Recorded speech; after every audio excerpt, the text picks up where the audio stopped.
పెరట్లో మొక్కలు నాటుతున్న తండ్రిని తన పాప, నాన్న ఈ మొక్కను ఇక్కడి నుంచి తీసి ఇంటి ముందు వాకిలికి మారుద్దామా అని అడుగుతుంది.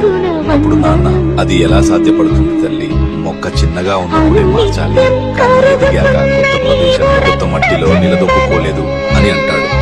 అప్పుడు ఆ పాప, నాన్న ఈ మొక్కలాగే మన ఇంట్లో పెరిగిన ఇంకొక మొక్క అక్కని మీరు పెళ్లి చేసి వేరే ఇంట్లోకి పంపిస్తున్నారు కదా, మరి అక్కడ ఎలా నిలదొక్కుంటుంది అని అమాయకంగా అడుగుతుంది.